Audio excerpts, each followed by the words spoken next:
Hello friends, in today's video I am going to talk about binary search advanced template. And in earlier video I have already explained about the classic template which everybody must have learned in their colleges and universities. But this binary search advanced template is quite handy when solving complex problems. The problems which at first might not look like to be solvable by binary search, but with the help of this template we can easily solve them. So I am going to explain the logic behind this template in this video through the question which I have already written here. So I will explain the question first. Let's suppose you are a manager in a company and you are monitoring production of items. Out of your facility actually some items are produced and you are monitoring those items, and you actually find that there are some bad quality items which have started coming out from your facility, which is a problem of course, right? And let's draw a diagram, or I would say an array, so that I can explain this more elaboratively. So let's say there are some items which are coming out good. G is for basically good items, good items, good items, good items, good items, and suddenly bad items have started coming out from your facility. So you being a manager, you actually visit the facility and you find that the last item which was produced out of your facility is bad, and now there is a condition as well, that the condition is if a bad item is found in the assembly line, then the rest of the items will also be bad. So if this item is bad, then the rest of the items which are coming out of the facility will also be bad, right? That is one condition which has been given. And the second, we have been given a bad item API. Is bad item.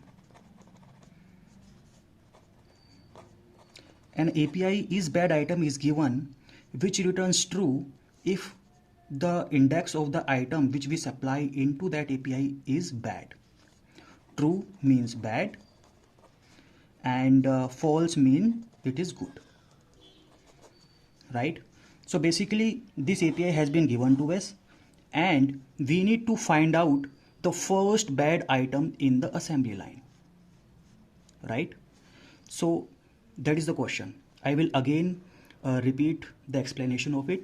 So basically an array has been given to us where after certain index bad items are found out, and we need to find out the first bad item in this array through the help of this API. And we are also sure that once a bad item is found, then the rest of the items will also be bad, right? So this is the question. Now with the help of classic binary search, we can also do that, but it will require some extra checks, right?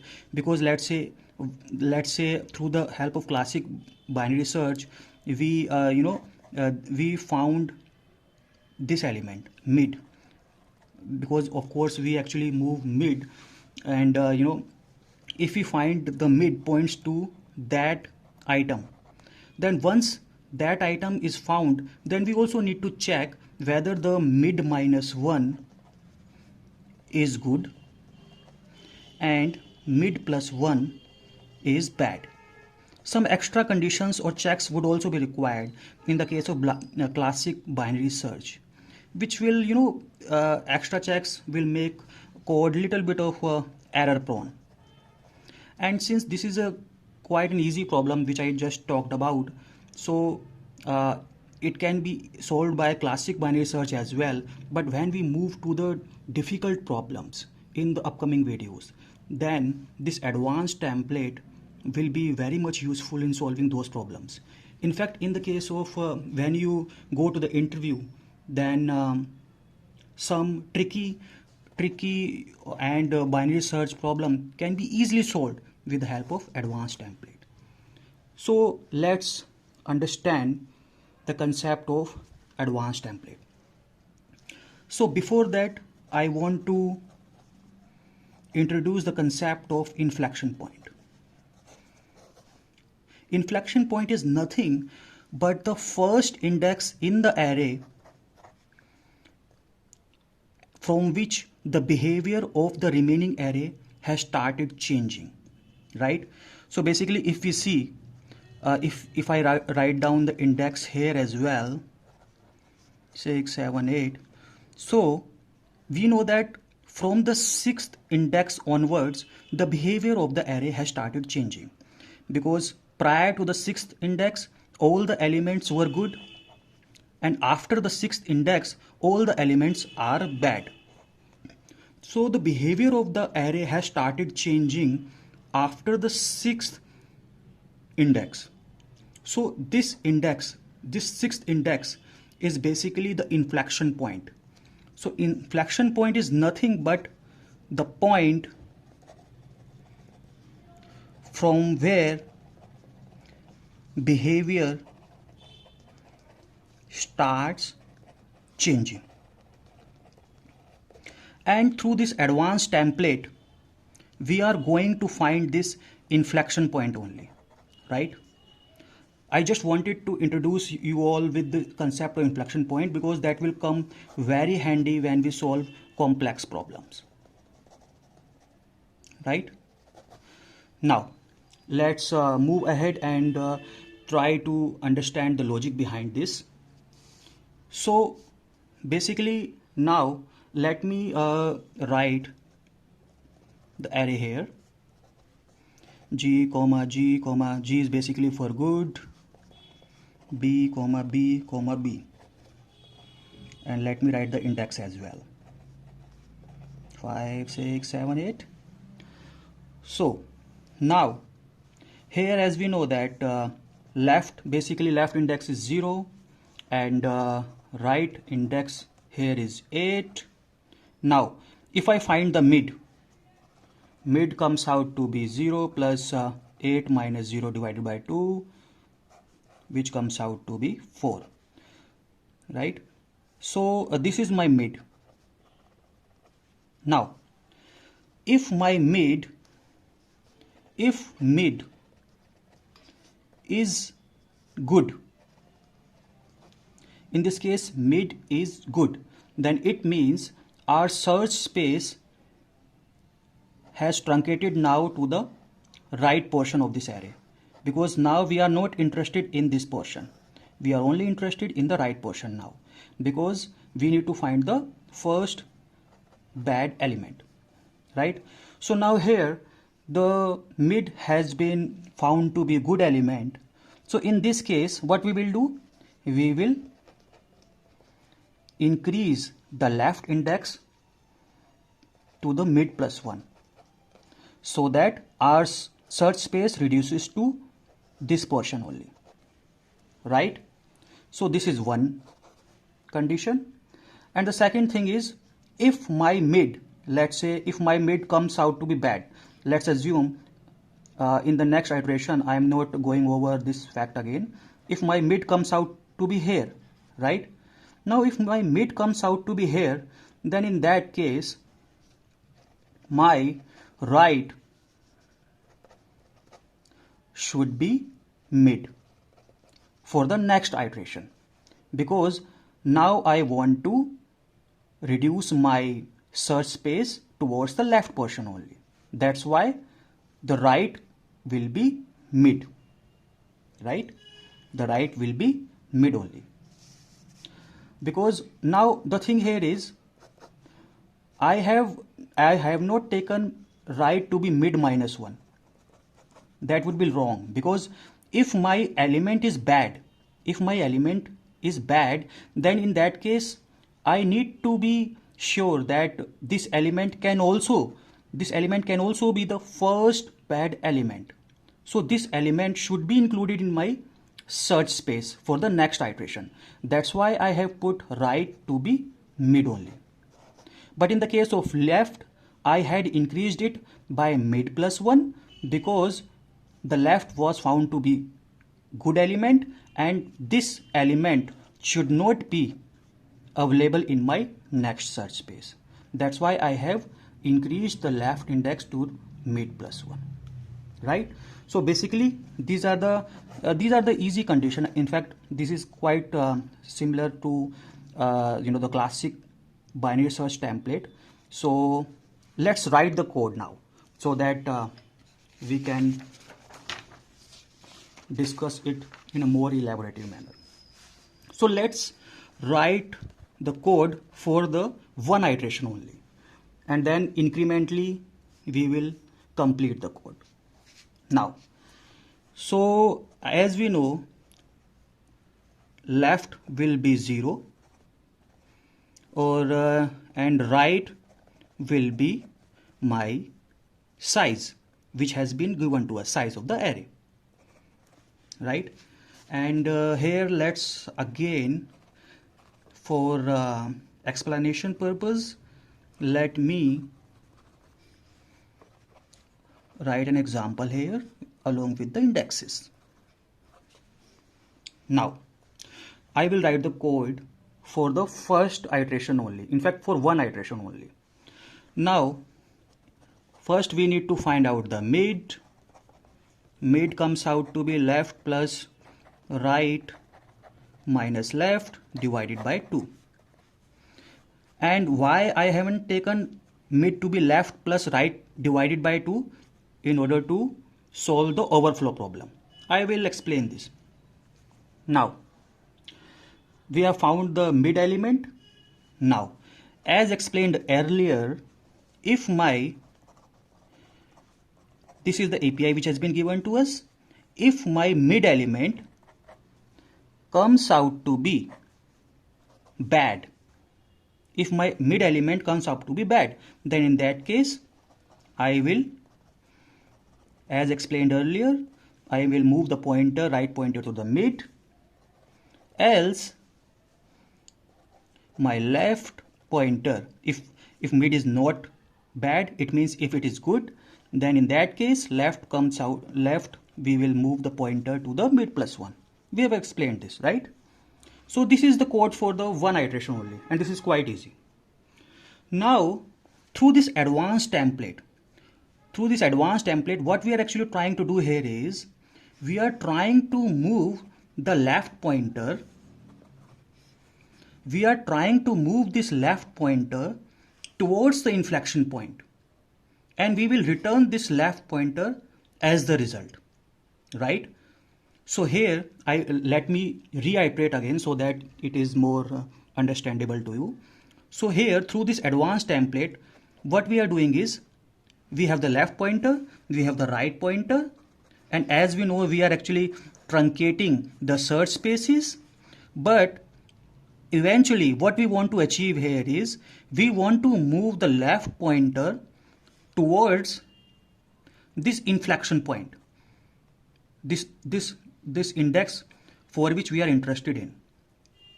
And once we move this left pointer towards this inflection point, then we have found the result, and then we will just return it, right? So that is basically the main crux behind this advanced template.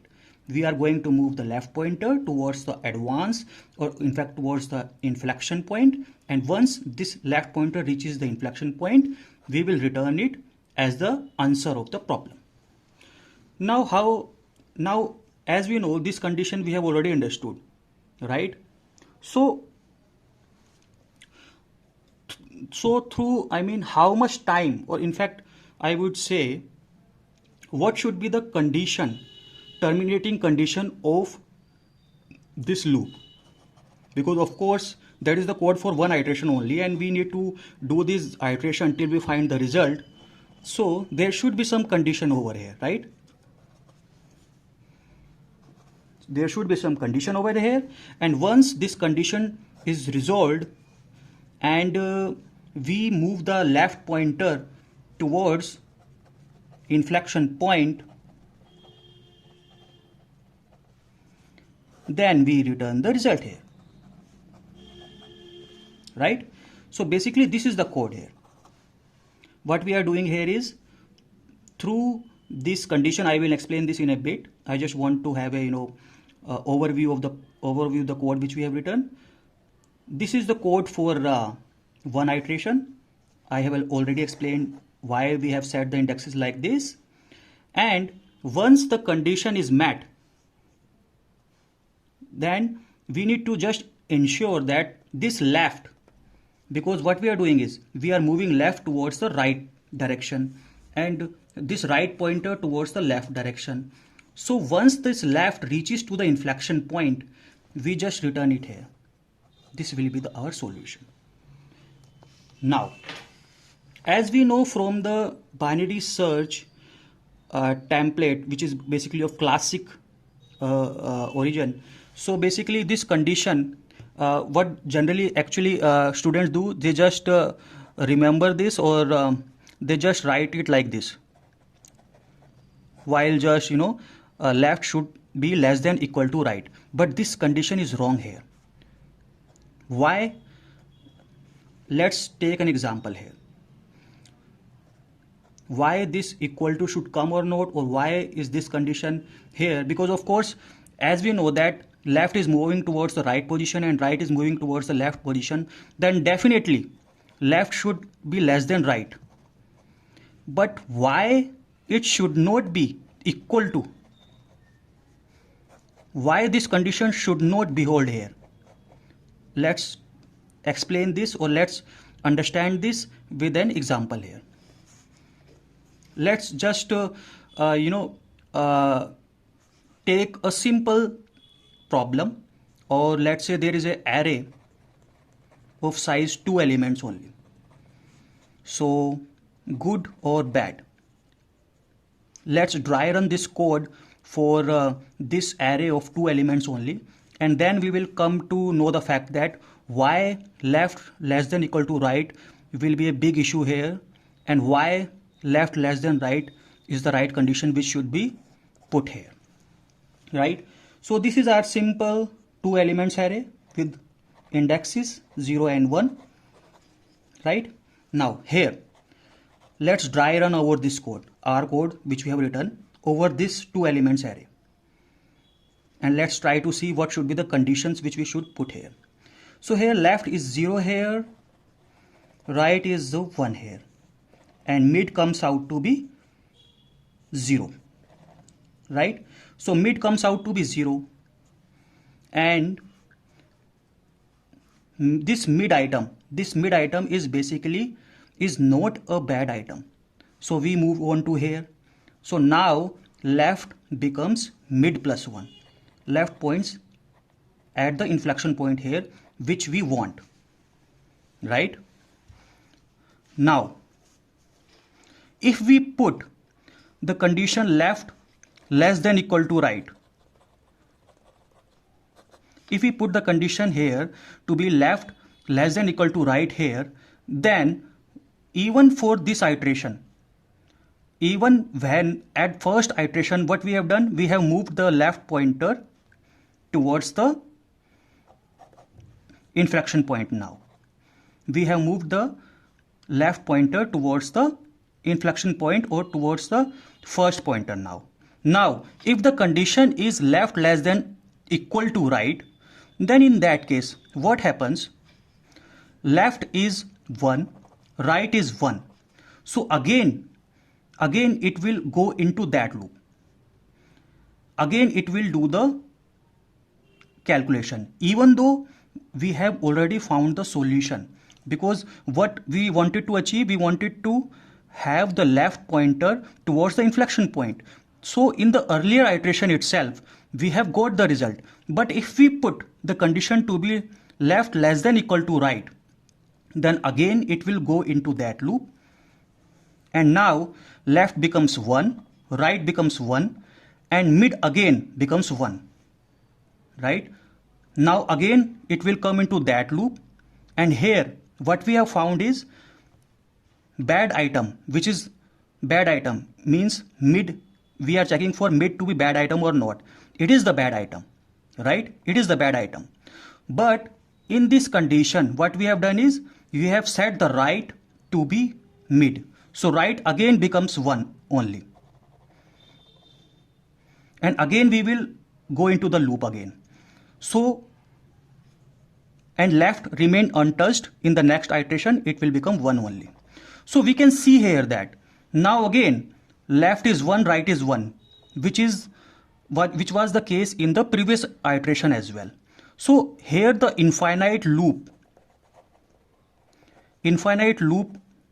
has become, right? That's why we need to make sure that the condition here should be left less than right only.